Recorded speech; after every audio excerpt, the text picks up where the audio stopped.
భక్తులందరికీ నమస్కారం అండి. దేవి అనుగ్రహం ఛానల్కి స్వాగతం. ఈరోజు గురువారం. ఇంతటి పవిత్రమైనటువంటి రోజున గురువు యొక్క ప్రాముఖ్యతను గురించి తెలుసుకుందాం. విద్య గురుముఖతః అంటే మనం నేర్చుకునే విద్యకు గురువు యొక్క ప్రాముఖ్యత ఎంత అవసరమో తెలిపేటువంటి ఈ కథ.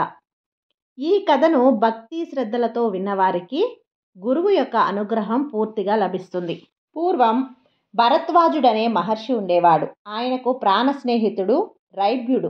వారిరువురు సూర్యోదయానికి ముందుగానే లేచి కాలకృత్యాలు ముగించి నదీ స్నానం చేసి నిర్మల చిత్తంతో పరబ్రహ్మ ధ్యానం చేసుకుంటూ అడవిలో దొరికే ఫలాలతో జీవయాత్ర సాగించేవారు. అలా ఉండగా వారిలో భరద్వాజుడికి యవక్రీడుడతడే కుమారుడు కలిగాడు. రైభ్యునికి ఆర్వావసువు పరావసువు అని ఇద్దరు కుమారులు పుట్టారు. వారు పెరిగి పెద్దవారయ్యారు. భరద్వాజుడు ఎప్పుడూ ధ్యాన సమాధిలో ఉండి కుమారుని విద్యా విషయాలు పట్టించుకోలేదు. రైభ్యుడు తన కుమారులిద్దరినీ కూడా విద్యాంసులుగా తీర్చిదిద్దుకున్నాడు. వారిద్దరూ కూడా వివిధ ప్రాంతాలలో పర్యటించి తన విద్యతో అందరి ప్రశంసలు పొందుతున్నారు. ఇది చూసిన యవక్రీడితునికి విచారం కలిగి వారిలాగే తాను కూడా విద్యావంతుడై విశేష ఖ్యాతి సంపాదించాలనుకున్నాడు. అదే ఊహతో తపస్సు ప్రారంభించాడు. యవక్రీడితుని తీవ్ర నిష్టను గ్రహించి దేవేంద్రుడు వచ్చి, స్వామి, విద్య అనేది గురుముఖతః అధ్యయనం చెయ్యక తప్పదు. అప్పుడు కానీ వేదాంగ విజ్ఞానంతో మనసు పరిపక్వం కాదు. ఈ ప్రయత్నం మాని ఉత్తమ గురువును ఆశ్రయించు అన్నాడు. ఆ మాట యవక్రీడితునికి నచ్చలేదు. తపస్సు చేస్తూనే ఉన్నాడు. ఉచిత రీతిని వీనికి ఉపదేశించాలని ఇంద్రుడు ముసలి బ్రాహ్మణుడి వేషంలో వచ్చి గుప్పిడితో ఇసుక తీసి నదిలో పోస్తున్నాడు. యవక్రీతుడు నదీ స్నానానికి వచ్చి, ఏమిటా పని, ఎందుకు చేస్తున్నారు అని అడిగాడు. అప్పుడు వృద్ధుడు నవ్వుతూ, ఈ నదికి అడ్డంగా గోడ కడుతున్నాను అన్నాడు. యవక్రీతుడు నవ్వి, ఇంతటి నదికి గుప్పెడు ఇసుకతో గోడ కట్టడం ఈ జీవితంలో సాధ్యమా అన్నాడు. అప్పుడు ఆ వృద్ధుడు, నాయనా, గురుతు సూష లేకుండా వేద విద్య అంతా నేర్చుకోవాలనుకోవటం కంటే నేను చేసేది అవివేకమేం కాదు అని జవాబిచ్చాడు. ఓహో సురపతి, మీరు ఎలా అయినా సరే నాకు వేద విద్య అనుగ్రహించి విశేష ఖ్యాతి కలిగించాలి అని ప్రార్థించాడు. ఎన్ని చెప్పినా ప్రయోజనం లేదని ఇంద్రుడు అనుగ్రహించాడు. యవక్రీతుడు సర్వ వేదశాస్త్ర విద్యా విదురుడయ్యాడు. మరుక్షణంలో తపోదీక్ష విడిచి తండ్రి దగ్గరకు వచ్చి జరిగిన విషయాలన్నీ వివరించాడు. అప్పుడు భరద్వాజుడు, నాయనా, ఈ విధంగా విద్య సాధించడం వల్ల అది అహంకారం కలిగిస్తుంది. అహంకారం ఆత్మనాశకా కారణం. నాయనా, ఇంత చిన్న వయసులో తీవ్ర తపస్సు చేసి వరాలు పొందడం మరింత అహంకార హేతువవుతుంది. అయినా ఒక్క మాట విను, నువ్వు ఎప్పుడూ రైభ్యుని ఆశ్రమ పరిసరాలకు వెళ్ళబోకు. ఆయన కుమారులతో వైరం తెచ్చుకోకు అన్నాడు. యవక్రీతుడు వివిధ ప్రదేశాలు పర్యటించాడు. అలా ఉండగా ఒకనాడు, అది వసంతమాసం, అరణ్యమంతా కూడా పూల వనాలతో ప్రకృతి అంతా పరమరమణీయంగా ఉల్లాసంగా ఉంది. అటువంటి సమయంలో యవక్రీతుడు రైభ్యుని ఆశ్రమ ప్రాంతానికి వచ్చాడు. ఆశ్రమంలో ఆ మహర్షి కోడలు ఒంటరిగా కనిపించింది. యవక్రీతుని మనసు బెదిరింది. ఇంద్రియాలు వశం తప్పిపోగా ఆ ఇల్లాలిని బలాత్కరించి భోగించి వెళ్ళిపోయాడు. ఆశ్రమానికి వచ్చిన మహాముని ఈ కథ విని తీవ్ర క్రోధంతో తన శిరస్సు నుండి 2 జడలు తీసి హోమం చేసి ఒక సుందరాంగిని, ఒక రాక్షసుణ్ణి సృష్టించాడు. వారిద్దరూ మహర్షి ఆదేశం ప్రకారం యవక్రీతుణ్ణి సమీపించారు. ఆ సుందరీమణి తన కోర చూపులతో, చిరునవ్వులతో, లావణ్యాదేహ ప్రదర్శనతో యవక్రీతుణ్ణి లొంగదీసి దాని చేతిలోని పవిత్ర జలపూర్ణమైన కమండలాలు తీసుకుని వెళ్ళిపోయింది. అంతనితో వాడి శక్తి నశించగా ఆ రాక్షసుడు తన శూలంతో యవక్రీతుణ్ణి తరిమి పొడవబోయాడు. సరిగ్గా భరద్వాజుని ఆశ్రమ ద్వారం దగ్గరే వానిని సంహరించాడు. అది చూసి భరద్వాజుడు, నాయనా, అవాయాసంగా లభించిన విద్య ఇటువంటి అనర్థాలే తెస్తుంది, చెప్పినా విన్నావు కావు అని గోలున విలిపించి ఆ తీవ్ర వేదనతో రైభ్యుణ్ణి శపించి తాము కూడా అగ్నిలో దూకి ప్రాణత్యాగం చేశాడు. శాపగ్రస్తుడైన రైభ్యుడు ఆయన కుమారుణ్ణి చేతుల్లోనే మరణించాడు. అప్పుడు ఆర్వావసువు సూర్యుని ఉపాసించి తన తండ్రి భరద్వాజ యవక్రీతులను బ్రతికించాడు. పునర్జీవితుడైన యవక్రీతుడు తన ఎదురుగా ఉన్న అందరూ దేవతలను ఉద్దేశించి, నేను కూడా ఈ రైభ్యుని వలనే తపస్సు చేసి వేదవేత్తను అయ్యాను కదా, అయినా ఈయన నాకంటే గొప్పవాడెలా అయ్యాడు అనగా వారు, నాయనా, ఆయన గురు శ్రూషా క్లేశాలతో విద్యను సాధించాడు కనుక అంత శక్తిశాలి అయ్యాడు. అది లేకుండా నువ్వు సాధించావు, ఆ శక్తి నీకు రాదు. విద్య గురుముఖతః నేర్చుకోవాలి నాయనా అని వారు వెళ్ళిపోయారు. కాబట్టి గురువు యొక్క విద్యను మాత్రమే మనం అభ్యసించినట్లయితే అన్నింటిలోనూ కూడా మనం ప్రాధాన్యత పొందుతాం. గురువు లేని విద్య ఎన్నటికీ కూడా అది ప్రాముఖ్యత కానిది. పూర్వం దేవతలందరికీ గురువైనటువంటి బృహస్పతికి ఒక కుమారుడు, ఆయన పేరు కచుడు. రాక్షసులందరికీ గురువు శుక్రాచార్యులు. శుక్రాచార్యుల వారి ఒక్కతే కూతురు, ఆమె పేరు దేవయాని. ఈ దేవతల గురువైనటువంటి బృహస్పతి కుమారుడైనటువంటి కచుడి దగ్గరికి వెళ్ళి దేవతలందరూ ఒక ప్రార్థన చేశారు. ఏమంటే, శుక్రాచార్యుడి వద్ద మృత సంజీవిని విద్య ఉంది. ఆయన వృషపరువుడు అనే రాక్షసుడు దగ్గర మంత్రిగా పనిచేస్తున్నాడు. బ్రాహ్మణుడిగా ఉన్నాడు. ఆయన పురోహితుడు. ఆయనకి మృత సంజీవని విద్య వచ్చిన కారణం చేత దేవతలకి రాక్షసులకి యుద్ధం జరిగితే రాక్షసులు చనిపోయిన వారందరినీ మృత సంజీవిని విద్యతో బ్రతికించేస్తాడు. దేవతలను మాత్రం బ్రతికించేవాడు కాదు. కాబట్టి ఇప్పుడు శుక్రాచార్యుల వారి దగ్గర మృత సంజీవిని విద్య తెలుసుకోవాలి. శుక్రాచార్యుల వారు ఇంత మంచి విద్య, గొప్ప విద్య అయినటువంటి ఈ విద్యను ఎందుకు ఊరికే ఇస్తారు? ఇప్పుడు టక్కరితనంతో ఆ విద్యను గురువుగారి దగ్గర నేర్చుకుంటే ఆ విషయం తెలిసిన తర్వాత ఈ విద్య నీకెందుకు పనికి రాకుండా అని శపిస్తాడు. అందుకని గురువుల్ని మోసం చేస్తే తెలుసుకోలేరు. కాబట్టి గురువు అనుగ్రహంతో మాత్రమే తెలుసుకోగలరు. గురు శిష్యుత నియమమంతా చేస్తే గురువు అనుగ్రహిస్తాడు. కాబట్టి దేవతలు ఇలా చెప్పారు, నువ్వు వెళ్ళి ఇలా చెప్పు, నేను బృహస్పతి కుమారుణ్ణు అని చెప్పి నువ్వు బాగా శుక్రాచార్యుల వారి సేవ చెయ్యి. శుక్రాచార్యుల వారి సేవ ఒక్కటి చేస్తే సరిపోదు. శుక్రుడి ప్రీతంతా కూడా తన ఒక్క కూతురు దేవయాని మీద ఉంటుంది. దేవయాని ప్రేమ కూడా చూరగొను. ఇప్పుడు దేవయాని ప్రేమ కూడా నువ్వు పొందితే దేవయాని చెప్తే ఏదో ఒక కారణం చేత నీకు మృత సంజీవిని విద్య దొరుకుతుంది. కాబట్టి త్రికరణ శుద్ధిగా ఇద్దరిని సేవించు. గురువుగారిని, గురువుగారి కూతుర్నే కూడా తప్పకుండా చేస్తానని దేవతలకు మాట ఇచ్చి కచుడు శుక్రాచార్యుల వారి దగ్గరకు వెళ్ళాడు. కచుడు శుక్రాచార్యుల వారి వద్దకు వెళ్ళి ఇలా అన్నాడు, నేను చాలా నియమాలు కలిగినటువంటి వాడిని. దేవతల గురువైన బృహస్పతి కుమారుడను. నేను నీకు సేవ చేసి నీ దగ్గర విద్యను నేర్చుకోవాలని వచ్చాను. కాబట్టి మీకు సేవ చేసే అదృష్టం నాకు ఇవ్వండి అని అడిగాడు. మామూలుగా అయితే మనం ఏమనుకుంటాం, కచుడు బృహస్పతి కొడుకు కాబట్టి శుక్రాచార్యుల వారు హేళనగా, ఏమి నాన్నకి నీకు విద్య నేర్పించడం చేతకాలేదా అని అంటారని అనుకుంటాం. కానీ అతను అలా అనలేదు. కానీ ఇక్కడ గురువు హృదయం ఎంత గొప్పగా ఉంటుందో చూడండి. శుక్రాచార్యుల వారు అన్నారు, బృహస్పతి మహానుభావుడు. బృహస్పతికి నమస్కరించటం ఒకటి, నీ వంటి వాడిని ప్రేమగా చూడటం ఒకటి కాదు. నీవు గురుపుత్రుడు కాబట్టి నాయనా సంతోషంగా రా.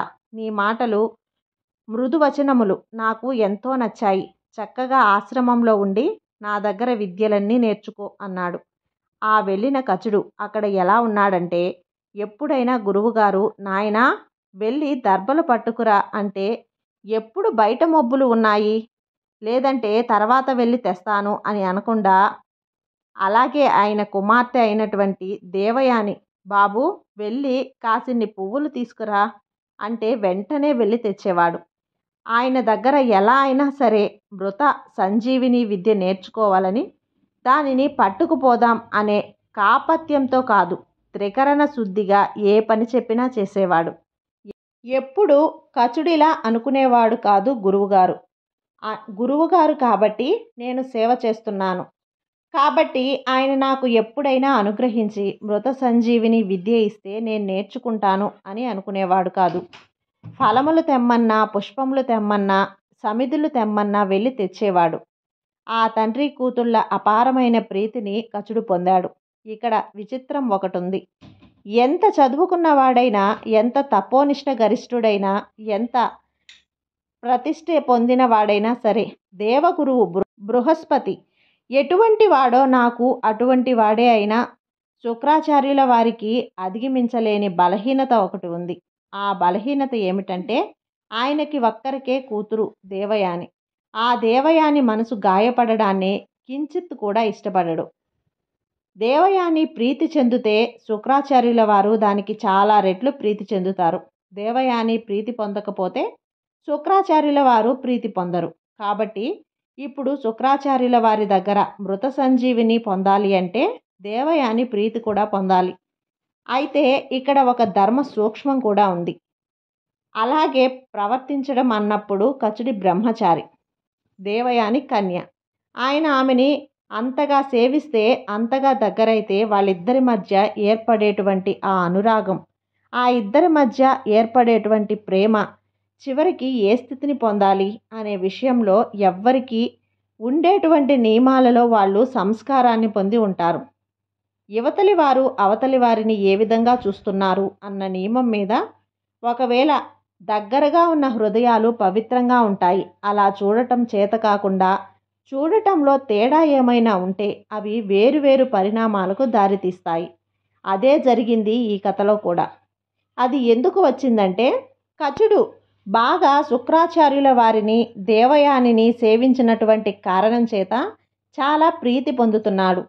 శుక్రాచార్యుల వారు ప్రతిరోజు ఈయన ప్రీతి ఎక్కువైపోతే ఏదో ఒక రోజున అమృత సంజీవిని విద్యని ఉపదేశం చేస్తారని గురువుగారు. ఇప్పుడు ఇవ్వకుండా చెయ్యాలి అంటే గురువుగారు లేకుండా చేస్తే వీళ్ళకి ఏ ప్రయోజనం ఉండదు. మళ్ళీ మృత సంజీవిని విద్య పోతుంది. ఆ విద్య గురువుగారితో ఉంది కాబట్టి గురువుగారు వీళ్ళకి కావాలి. ఇక్కడ ఉండకూడని వారెవరు? దేవతల నుంచి వచ్చిన వాడు కచుడు. కాబట్టి కచుడు లేకుండా చేద్దాం అనుకున్నారు. కచుడు లేకుండా చెయ్యాలంటే ఏం చెయ్యాలి? కచుడిని చంపేయటమే మార్గం. కచుడు శుక్రాచార్యుల వారు చెప్పిన పని చేయటమే అతని కర్తవ్యంగా భావిస్తున్నాడు కాబట్టి. అలాగే కచుడు ఒక రోజున ఆవుల్ని తీసుకొని మేపడానికి వెళ్ళాడు. అక్కడ ఆవుల్ని మేపుతున్నాడు. ఇప్పుడు ఆయన తిరిగి ఇంటికి రాకపోతే సమిధులను తీసుకురావటానికి వెళ్ళి అలా ఉండి తప్పిపోయాడని అనుకోవచ్చు. కానీ ఇక్కడ ఆవుల్ని మేపడానికి వెళ్ళాడు. ఆవులకి ఒక లక్షణం ఉంది. తీసుకువెళ్ళినటువంటి వాడు ఎక్కడో వెళ్ళిపోయినా సరే ఆవులు తిరిగి ఇంటికి వచ్చేస్తాయి. కాబట్టి కచుడు రాకపోవచ్చు. ఏ కారణం చేత అయినా కానీ ఆవులు ఇంటికి వస్తాయి. కాబట్టి ఆ రోజున ధేనువుల్ని కాస్తూ వెళ్ళటమే ఆయన చేసుకున్న అదృష్టం. అతనికి ఏదో జరిగింది అని అనుమానించడానికి ఒక కారణం ఏర్పడింది. దేవయానిని కూడా తృప్తిపరిస్తే తప్ప, దేవయాని కూడా సంతోషిస్తే తప్ప సంతోషించని మనసు శుక్రునికి ఉండటం కచుడికి అదృష్టమైంది. ఎందుకని? శుక్రుడు పట్టించుకోలేదు, కానీ దేవయాని పట్టించుకుంది. వీడు ఇంకా ఇంటికి ఎందుకు రాలేదు అని అడిగింది. అలా అడిగినే వాళ్ళు లేకపోతే ఆయన ఏమైపోనో, కుక్కలో పులులో తినేసాయేమో అడవిలో, అయినా శుక్రాచార్యుడు బ్రతికించగలడు. కాబట్టి ఇప్పుడు ఆ రాక్షసులు ఏం చేశారంటే ఆయన తీసుకెళ్ళి ఒక చెట్టుకు కట్టేసి ఆయన్ని నరికి చంపేశారు. ఇప్పుడు ఆ కచుడు మరణించాడు. సాయంకాలం వరకు ఆవులు ఆ చుట్టుపక్కల మేతమేశాయి. ఆవులు వెతకాలి, వెళ్ళినవాడు మరణించాడు. చెట్టుకి కట్టేశారు. కాబట్టి ఇప్పుడు క్రూర మృగాలకి ఆ శవాన్ని పీక్కు తినడం కూడా చాలా తేలిక. ఆవులు తిరిగి వచ్చేశాయి. శుక్రాచార్యుల వారు పట్టించుకోలేదు. ఆయన సాయంకాలం చేయాల్సిన హోమాలు, అగ్ని కార్యాలు ఆయన చేసుకున్నాడు. ప్రశాంతంగా కూర్చున్నాడు. దేవయాని వచ్చింది. వచ్చి శుక్రాచార్యుల వారిని ప్రశ్నించింది. ఇక్కడ మనం సరిగ్గా పరిశీలిస్తే దేవయాని మనసు కుచని యందు అనురక్తమై ఉన్నదని ఆమె మాటలు వింటే ఎవరికైనా అర్థమవుతుంది. కచుని మీద దేవయాని అనురాగం పెంచుకుంటుంది అనటానికి ఈ సందర్భం ఒక పెద్ద సాక్ష్యం అని చెప్పవచ్చు. ఆమె ఏమంది అంటే, పశ్చిమాన సూర్యుడు అస్తమించాడు, వెళ్ళిన ఆవులు ఒక్క ఆవులే తిరిగి వచ్చాయి.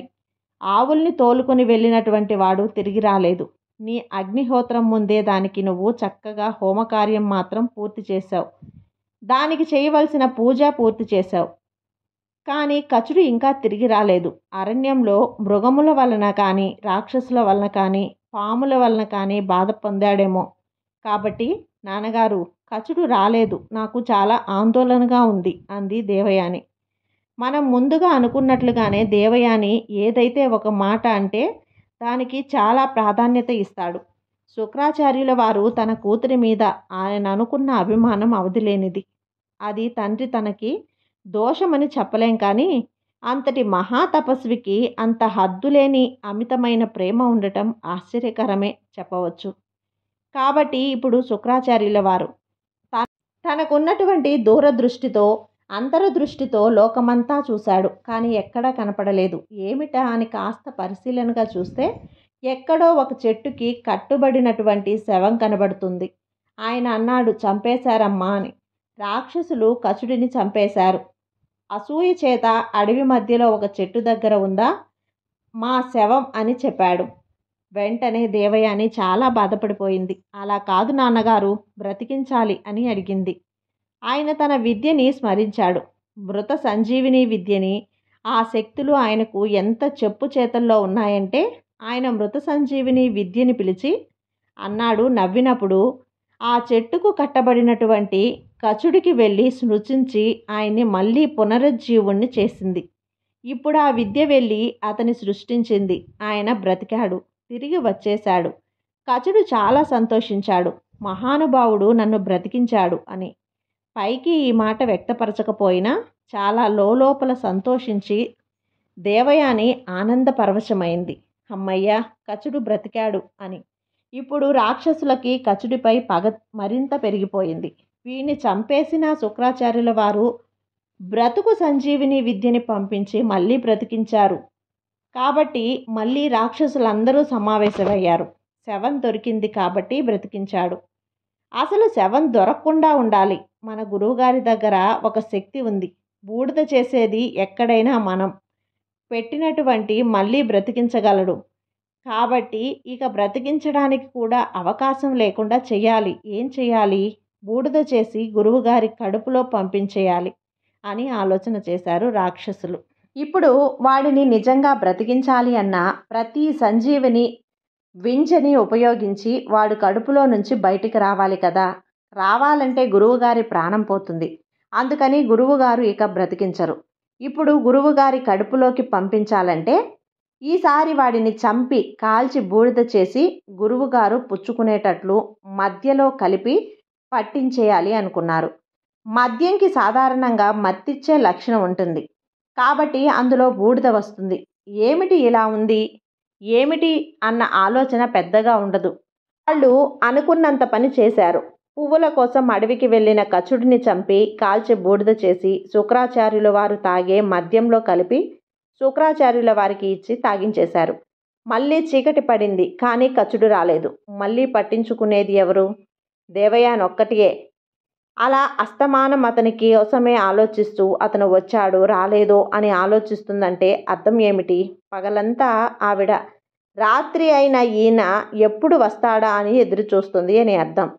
ఒక కన్యకి అలాంటి ఆలోచన వచ్చింది అంటే అది ఖచ్చితంగా ప్రేమ అని, అనురాగ సంబంధమైన ఆలోచన అని అర్థమవుతుంది. కాబట్టి ఇప్పుడు ఈవిడ సాయంకాలం అయింది. మళ్ళీ తండ్రికి దగ్గరగా వెళ్ళి అడిగింది. అడిగితే ఆయన అన్నాడు చాలా తెలివిగా, అమ్మా ఏమిటి పెద్ద విచిత్రం? రాక్షసులు మళ్ళీ చంపేసి ఉంటారు, మళ్ళీ బ్రతికించమని అడుగుతున్నావేమో అని చెప్పి ఉత్తమ గతులు పొందుతాడులేమ్మా అని చెప్పాడు. ఆయన బ్రహ్మచర్యం, ఆయన విధి ఆయన పాటించడు కదా. చంపిన వాళ్ళ పాడవుతారు, కానీ ఆయనకే ఆయన ఉత్తమ గతులకి వెళ్తుంటాడులే, వెళ్ళు అన్నాడు. అప్పుడు ఆవిడ అంది, కచుడు రాకపోతే నేను అన్నం ముట్టుకోను. ఏమనుకున్నావో నాన్న? ఏమిటి నాన్న అంత తేలిగ్గా చెప్పేశారు? లోపలికి వెళ్ళమ్మా, ఉత్తమ గతులు పొంది ఉంటాడు అని అంటారేంటి? ఆయన ఎవరనుకుంటున్నారు? మహానుభావుడైనటువంటి అంగీరస మహర్షి యొక్క మనవడు. తండ్రిని ఆశ్రయించినట గురువుగారిని ఆశ్రయించి ఉన్నవాడు. కాబట్టి మీరే ఇప్పుడు ఆయనకి రక్షకులు. పైగా దేవగురు అయినటువంటి బృహస్పతి కుమారుడు. సామాన్యుడు ఏం కాదు. ప్రధానంగా నీకు శిష్యుడు. అంత బాగా బ్రహ్మచర్య ఆశ్రమాన్ని అనుష్ఠిస్తున్నాడు. అటువంటి వాడిని కారణం లేకుండా ఈ రాక్షసుడు ఆయన మీద క్రోధాన్ని పెట్టుకొని ఆయన్ని చంపేశాడు. అటువంటి కచుడు గురించి శోకించవద్దమ్మా అంటారు. ఏంటి, ఇన్ని కారణాలు ఉన్నాయా అలాంటి మహాత్ముడు చచ్చిపోతే? ఏడవకుండా ఉండలేకపోవడానికి. కాబట్టి నేను ఏడుస్తాను. ఏడిస్తే ఏడు అంటారేమో. నేను అన్నం తిని వచ్చి మళ్ళీ నీళ్లు కూడా ముట్టుకోను. అప్పటికి ఇంత జరిగిన ఆమె కచుడు యందు అనురాక్తి అవుతుందని శుక్రాచార్యుల వారికి ఇంకా ఎందుకు అర్థం కాలేదు అనడానికి ఒక పెద్ద కారణం ఉంది. ఆమె అంతా హడావిడి చేస్తే ఆయన అన్నారు, అదేంటమ్మా అన్నం కూడా తినవు అంటున్నావు? అంతే, కచుడు బ్రతకవలసిందే అనుకున్నాడు. అయితే సరే, ఎక్కడున్నా బ్రతికిస్తాను. చేతిలో విద్య ఉందిగా. ఆయన మళ్ళీ అంతర్ముఖుడై చూశాడు. ఎక్కడా కనపడలేదు. ఆఖరికి తన కడుపులోనే కనపడ్డాడు. అమ్మాయి రాక్షసితో నాతో బూడిద కలిపేసిన మద్యం తాగించేశారు. లోపలికి వెళ్ళిపోయాడు. ఈ రోజుతో ఈ చర్య వల్ల నేను ఒక నిర్ణయం తీసుకున్నాను.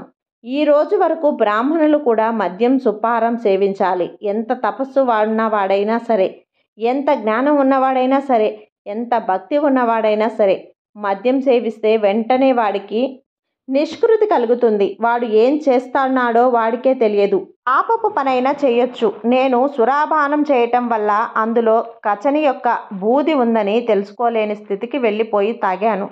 కాబట్టి నేను ఇవాళ నుంచి భూలోకానికి ఒక్క వాక్కు విడిచిపెడుతున్నాను. బ్రాహ్మణుడితో సహా మనుష్య పుట్టిన మారెవ్వరూ కూడా సురాపానం చేయరాదు. అలా సురాపానం చేస్తే ఘోరాతి ఘోషమైన స్థితిని వాడు పొందుగాక. కాబట్టి ఆనాటి నుంచి ఒక సురాపానం అనేది పూర్తిగా నిషిద్ధం. కాబట్టి ఇప్పుడు తన పొట్టలో ఉన్నటువంటి వారిని బ్రతికించాలి. మృత్యు సంజీవని విద్యతో మళ్ళీ అమృత సంజీవిని స్మరించాడు. అది వచ్చింది. లోపల ఉన్న కచుడు ప్రాణం పోసుకుంది. మళ్ళీ సహజ స్థితిని పొందాడు. అప్పుడు కచుడు ఇలా అన్నాడు, గురువుగారు, మీరు నన్ను దయతో బ్రతికించారు. బాగుండండి. కానీ ఇప్పుడు నేను బయటికి రావటం ఎలా? నువ్వు బయటకు వస్తే నేను చచ్చిపోతాను. కాబట్టి నువ్వు కడుపులో ఉండగానే నేను మీకు మృత సంజీవిని విద్యను ఉపదేశం చేస్తాను. నువ్వు మృత సంజీవిని విద్యను పొంది నువ్వు బయటకు రా. నేను మరణిస్తాను. నువ్వు మృత సంజీవిని విద్యతోనే మళ్ళీ నన్ను బ్రతికించు. ఇక్కడ మనం 2 విషయాలు మాట్లాడుకోవాలి. ప్రధానంగా ఒకటి, కచుడు మనసులో వేరే ఉద్దేశం ఏమైనా ఉంటే తాను మృత సంజీవిని విద్య నేర్చుకుని బయటకు వచ్చి శుక్రాచార్యుల వారిని బ్రతికించకుండా ఉంటే ప్రపంచంలో కచునికి తప్ప మరెవరికి అమృత సంజీవిని విద్య తెలియదు. కాబట్టి ఇక రాక్షసుల్ని కాపాడేవారు లేరు. 2, అలా కాకుండా శుక్రాచార్యుల వారు దేవయానితో, అమ్మా, ఈ కచుని ఎలా నమ్మేది? ఒకవేళ నేను ఉపదేశం చేసిన తర్వాత తను బయటికి వచ్చాక నన్ను బ్రతికించకపోతే నా ప్రాణం పోతుంది. ఇక మళ్ళీ నేను తిరిగి బ్రతకలేను. కాబట్టి నేను అతన్ని బ్రతికించదను అని కూడా అని ఉండవచ్చు. ఈ 2 ఇక్కడ జరగలేదు. అంటే శిష్యుల మీద గురువుకి, గురువు మీద శిష్యునికి ఉన్న నమ్మకం అటువంటిది. మా మాట ఇద్దరూ కనీసం మనసులో సంకల్పం కూడా చేసుకోలేదు. స్వార్థం లేదు. ఇక్కడ కచునకు నాకు శిష్యుడు అంటే కొడుకుతో సమానం కనుక, దేవయాని నాకు కూతురు కనుక వాళ్ళిద్దరూ అన్నా చెల్లెళ్ళు అవుతారు. ఒక చెల్లెలుగా అన్నగారి కోసం బెంగ పెట్టుకుంటుంది అని అనుకున్నాడు. అదే తప్ప ఆమె ధర్మాన్ని తప్పి అనురాక్తి అవుతుందని ఊహించలేదు శుక్రాచార్యుడు. కచుడు కూడా దేవయాని తన యందు ఇష్టం పెంచుకుంటుంది అని తెలుసుకోలేకపోయాడు. ఎందుకని అంటే, ఈయన్ని నేను ఎంత సేవిస్తున్నానో ఆమెని కూడా అంతే సేవిస్తున్నాను. ధార్మిక కోణంలో చూస్తే గురుపుత్రిక కనుక ఆమె నాకు చెల్లెలు అవుతుంది. కాబట్టి తోడబుట్టిన అన్నగారి మీద ఎంత ప్రేమ పెంచుకుంటుందో నా మీద కూడా అంతే ప్రేమ పెంచుకుంటుంది అని అనుకున్నాడు. కాబట్టి ఇప్పుడు శుక్రునిలో కానీ కచునిలో కానీ ఎటువంటి దోషం లేదు. ఏదైనా దోషం ఉంది అంటే ధర్మం తప్పి తన యందు అనురాక్తి అయ్యి ఉన్న దేవయానికి ఉంది. ఆవిడ తనంతట తాను అహంకార పడటానికి, పొగరు చూపించడానికి తనలో అంత గొప్ప లక్షణాలు ఏమి ఉన్నట్లు మనసుకి ఎక్కడా అనిపించలేదు. ఆమె ఎప్పుడు తన కోసం తాను చెప్పుకున్న శుక్రాచార్యుల వారి కూతుర్ని అని చెప్పుకొని అహంకరిస్తూ ఉంటుంది. కాబట్టి నేను వాడిని ఇష్టపడటమే వాడి జన్మ ధన్యం. నేను దానిని అవుతాను. నీ దానిని అవుతాను అంటే తప్పకుండా పొంగిపోతాడు. అలా తప్ప కాదు అని అన్నాడంటే అనడు అనుకున్నది దేవయాని. ఇప్పుడు కచుడు తాను పొందాలనుకున్నటువంటి ప్రధానమైన మృత సంజీవిని విద్యను పొందేశాడు. పైగా గురువుగారిని సేవించి ఇతర విద్యలు కూడా నేర్చుకున్నాడు. కాబట్టి ఇప్పుడు కచుడు గురువుగారి దగ్గర సెలవు తీసుకొని, గురువుగారు నేను వెళ్ళొస్తాను. దేవలోకం వెళ్ళి నా తండ్రి గారికి దేవతలని సేవిస్తాను. కచుడు దేవయాని కూడా శుక్రాచార్యుణ్ణి లాగే అంతే గౌరవించాడు. కాబట్టి గురువుగారి దగ్గర సెలవు తీసుకొని దేవయాని దగ్గరికి చెప్పడానికి వెళ్ళాడు. అలా ఆవిడికి కూడా చెప్పి వెళ్తే మర్యాదగా ఉంటుంది అని అనుకుని వెళ్ళాడు. నేను స్వర్గలోకానికి వెళ్తున్నాను, బయలుదేరుతున్నాను. దేవయాని, గురువుగారి అనుగ్రహంతో చదువు పూర్తయిపోయింది. మృత సంజీవిని విద్య కూడా నాకు వశమైంది అని చెప్పాడు. ఓ కచుడా, నీవు బ్రహ్మచారివి, నేను కన్యను. నీకు భార్య స్థానంలో ఒక ఆడది కావాలి, నాకు భర్త స్థానంలో ఒక మగాడు కావాలి. సూర్యుడంత తేజస్సు కలవాడా మహానుభావా, ఇప్పుడు కొత్తగా నువ్వు నన్ను పెళ్లి చేసుకో అని నేను అడగట్లేదు. నీకు నాకు పెళ్లి మన్మధుడి ప్రక్రోధం చేత ఎప్పుడూ అయిపోయింది అని అన్నది. నేను నిన్ను అలా చూశాను, నువ్వు కూడా నన్ను అలా చూశావని నిర్ధారించాను. కాబట్టి శుక్రాచార్యుల వారి దయతో రెండూ పుచ్చుకో.